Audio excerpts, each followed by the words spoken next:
విలువైనటువంటి రక్తాన్ని చిందించాడు. మన కొరకై ఆయన శిలువలో బలియాగమై ఆయన రక్తాన్ని చిందించి మరణించి సమాధి చేయబడి 3వ దినాన్ని తిరిగి లేచాడు. ఆరోహణమే వెళ్ళిపోయాడు. మరలా తిరిగి వస్తాను అన్నాడు. దేవునికి స్తోత్రం చెప్పండి. హల్లెలూయా, హల్లెలూయా. మన పాపాన్ని ఆయన భుజాల మీద వేసుకున్నాడు. ఆయనలో కుమారుడు కనబడుతున్నాడు, సొంత కుమారుడు కనబడుతున్నాడు. దేవునికి స్తోత్రం. హల్లెలూయా. అర్థమవుతుందా లేదా? అర్థమవుతుందా లేదా? మన బాధ్యత వహించేవాడు యేసు అక్కడే. ఎవరు పట్టించుకోరు, నీ గోడును ఎవరు పట్టించుకోరు. హల్లెలూయా. నీ బంధువులను, స్నేహితులను, ఇంటి వారు నీ మాట వినాలి అంటే నీవు దేవుని మాటకి లోబడి ఉండాలి. అది దేవుని వాక్యం చెప్తున్నటువంటి సత్యం. దేవునికి స్తోత్రం. హల్లెలూయా. ఆయన వచ్చాడు, నీ పాప భారం నుండి ఆయన విడిపించాడు. ఆయన మన కొరకే రక్తాన్ని చిందించాడు, వెళ్ళిపోయాడు. మరలా తిరిగి రాబోతున్నాను అన్నాడు. ఇంకా యేసు బాలుడిలాగా లేడు. దేవునికి స్తోత్రం చెప్పండి. కోదమ సింహం వలె రాబోతున్నాడు. చప్పలు కొట్టరని నమ్మిన వారు. హల్లెలూయా. గొర్రె పిల్లలాగా వచ్చాడు, మళ్ళందరినీ గొర్రె పిల్లలాగా చేసేసాడు. దేవునికి స్తోత్రం చెప్పండి. హల్లెలూయా. లాగొకటి ఎవడన్నా కొట్టాడు అనుకోండి, ఇంకో చెప్పు చూపించేస్తున్నాడు. అవునా? చూపిస్తారా చెప్పండి? హల్లెలూయా. మరి గొర్రె పిల్ల స్వభావం అంటే అదే. దేవునికి స్తోత్రం చెప్పండి. హల్లెలూయా. అది గొర్రె పిల్లల్ని చేసేసాడు అని నేను అంటున్నాను. ఎంతవరకు మీరు గొర్రె పిల్లగా మారారు నాకేం తెలీదు. దేవునికి స్తోత్రం చెప్పండి. మొత్తం మీద ఒక పేరు పెట్టేశాను, గొర్రె పిల్లలో. దేవునికి స్తోత్రం చెప్పండి. హల్లెలూయా. ఇప్పుడు కొదమ సింహం వలె ఆయన రాబోతున్నాడు. చప్పట్లు కొడదాం. హల్లెలూయా, హల్లెలూయా. కాబట్టి మనం కూడా సింహంలాగా తయారైపోవాలి. ఎప్పుడు? ఇప్పుడు కాదు, ఎప్పుడు? ఆ పరలోకానికి వెళ్ళాలంటే సింహంలాగా ఉండాలి. దేవునికి స్తోత్రం చెప్పండి. సింహంలాగా ఉండాలంటే నీతిమంతులుగా ఉండాలి. 28వ సామెతల గ్రంథం 28వ అధ్యాయంలో నీతిమంతులు సింహం వలె ధైర్యంగా ఉంటారు. దేవునికి స్తోత్రం చెప్పండి. హల్లెలూయా. నీతిమంతులుగా ఉండాలంటే యేసు నా కొరకే పరమను విడిచి లోకానికి వచ్చాడు. నా కొరకే 33 సంవత్సరాలు జీవించాడు. నా కొరకే ఆయన చనిపోయాడు, సమాధి చేయబడ్డాడు. 3వ దినం తిరిగి లేచి ఆరోహణమే వెళ్ళిపోయాడు. నాకు పరలోక రాజ్యం ఇవ్వడానికి ఆయన మరలా తిరిగి రాబోతున్నాడని విశ్వసించి, ప్రభువా నేను జన్మతః కర్మతః పాపిని, నా పాపాన్ని క్షమించి నన్ను నీతిమంతురాలుగా, నీతిమంతునిగా చేర్చు ప్రభువా అని దేవుని ఒప్పుకుంటే వాళ్ళే నీతిమంతులు. చప్పట్లు కూడా. హల్లెలూయా, హల్లెలూయా. మనం కూడా సింహంలాగా ఉంటాం. దేవునికి స్తోత్రం చెప్పండి. తప్పున్నవాడు తలదించుకుని నడుపుతాడు, తప్పు లేనివాడు తల ఎత్తుకుని నడుద్దామా, తలదించుకుని నడుద్దామా? చెప్పరా? ఇప్పుడు దేవాతి దేవుని యొక్క వాక్యం వైపు మీ హృదయాన్ని కేంద్రీకృతం చేయండి, అంతే. దేవునికి స్తోత్రం చెప్పండి. హల్లెలూయా. నీ మనస్సు దేవుని వైపు త్రిప్తే అప్పుడు నీ జీవితంలో కార్యాలు, మేలు జరుగుతాయి. దేవునికి స్తోత్రం చెప్పండి. హల్లెలూయా. పాపం చేస్తే తలదించుకోవాల్సిందే, పాపం చేయకపోతే తలెత్తుకున్నాడు. మనం సింహంలాగా ఉందామా? ఉండాలి అంటే యేసు అడుగుజాడలు నడవండి. మిమ్మల్ని నీతిమంతులుగా ఆయన చేస్తాడు, ఆ రాజ్యానికి తీసుకెళ్లిపోతాడు. అట్టి హక్కును, ధన్యతను దేవుడు మనందరికి ఇవ్వాలని కోరుకుందాం. దేవుడు వాక్యం దీవించును గాక. ఆమెను ప్రార్థన. మహోన్నతుడు, మహాగరుడు, పరిశుద్ధుని శ్రేష్ఠమైన నామమున కొందనాలు. ఈ రాత్రి ఈ సంకులు కూడి నిన్ను స్తుతించాం ప్రభు. ఏలైనగా మనకు శిశువు పుట్టిన, మన కుమారుడు అనుగ్రహించబడును, ఆయన భుజాల మీద రాజ్యభారముండు అని వాక్యం సెలవిచ్చావు ప్రభు. నీకు అవును తండ్రి అనేసి మా కోరికే ఈ లోకానికి వచ్చావు ప్రభు అనేసి మా విషయంలో బాధ్యతను వహించేవాడుగా కుమారుడుగా వచ్చావు తండ్రి. దేవా, నీ సింహాసనంలో మేము చేరాలని ప్రభు, ఆ సింహాసనం మీద మేము హక్కుదారులం అవ్వాలని, మేము కూడా రాజ్య పరిపాలన చేయాలని ప్రభు నువ్వు నిశ్చయించి నీ కుమారుడి లోకానికి పంపించావు. యేసే ఈ లోకానికి వచ్చావు మా కొరకై. దేవనేసి ఒక కుటుంబస్తునిగా మా కొరకే మా పాప శాపం నిమిత్తమై దేవని విలువైనటువంటి రక్తాన్ని చిందించావు. నువ్వు పొందిన గాయముల చేత మాకు స్వస్థత కలుగుతుంది. దేవాయసానికి నువ్వు కార్చినటువంటి రక్తం ద్వారా మా పాప విమోచన కలుగుతుంది నాయన. కాబట్టి నాయన యేసు మా కొరకే ప్రభు నడిచి మేము ఎందుకు పనికిరానటువంటి మా కొరకే ప్రభు నీవు లోకానికి వచ్చావు. మా కొరకే ప్రభు నడిచి విలువైన రక్తాన్ని చిందించావు. అందులో బట్టి నీకు వందనాలు తండ్రి. నీ అడుగుజాడలో నడిచి ప్రభునైనా దేవాయసానికి మా పాప శాపములు దేవుని తొలగించుకుని ప్రభు ఆ రాజ్య సింహాసనం అందు మేము చేరి భాగ్యం అందరికి దాయిచ్చాను. వాళ్ళకు బిడ్డలను క్షమించి, వచ్చిన బిడ్డలు దీవించి, విన్న వాక్యానుసారంగా నడిచే భాగ్యం దాయిచ్చాను. నీతిమంతులు సింహం వలె ధైర్యంగా ఉందని వాక్యం చెప్తున్నాయి. కాబట్టి నీతిమంతుల గుంపులు మమ్మల్ని చేర్చి ఈ సాక్షులుగా ఈ లోకంలో మమ్మల్ని నడిపించుకోనమని యేసు దివ్య నామములో ప్రార్థించి వేడుకుంటున్నాం మా పరమ తండ్రి. Amen, amen. Hallelujah. Happy Christmas, merry Christmas.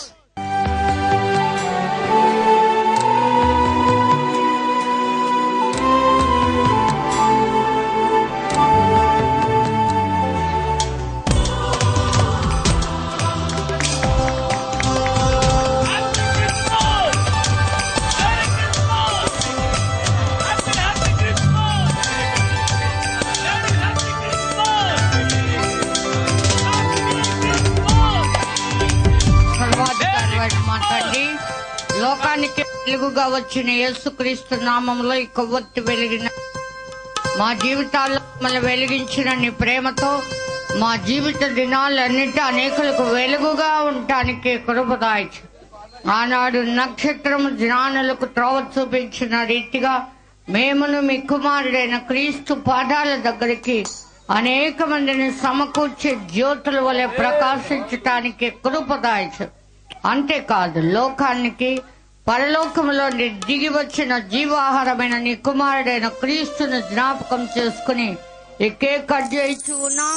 అనేకుల కొరకై ఒకే ప్రభు అందరికి ఆహారమైన రీతిగా ఈ యొక్క కేక్ ను ప్రభు కట్ చేయించు ఉండగా మీరు ఆశీర్వదించమని యేసు నామమున వేడుకొంచున్నాం తండ్రి. ఆమేన్.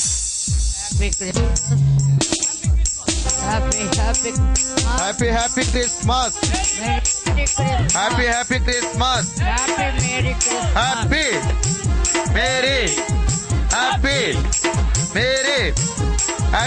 Christmas. Merry Christmas.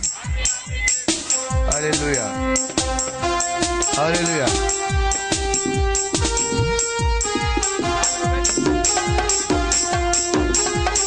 Happy Christmas, merry Christmas, happy Christmas, Merry Christmas.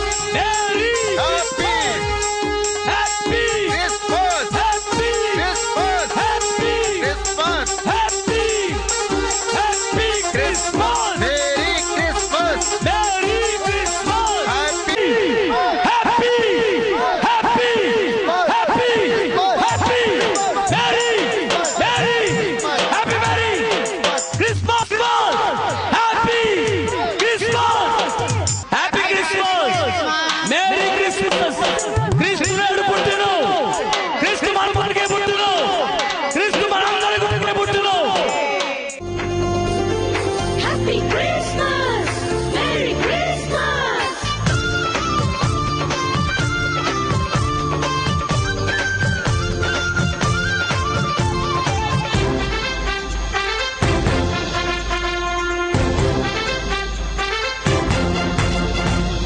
జై జై జై యేసయ్యా పూజుడవు నీవయ్యా ఈ లోకానికొచ్చావయ్యా సంతోషం తెచ్చావయ్యా మాకు సంతోషం తెచ్చావయ్యా జై జై జై యేసయ్యా పూజుడవు నీవయ్యా ఈ లోకానికొచ్చావయ్యా సంతోషం తెచ్చావయ్యా మాకు సంతోషం తెచ్చావయ్యా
మనకెవ్వరు లేరు, శూరులు మనకెవ్వరు లేరు, రాజులు మనకెవ్వరు లేరు, శూరులు మనకెవ్వరు లేరు, సైన్యములకు అధిపతి అయినా యెహోవా మన అంట. యుద్ధమో యెహోవాదే, యుద్ధమో యెహోవాదే, యుద్ధమో యెహోవాదే, యుద్ధమో యెహోవాదే.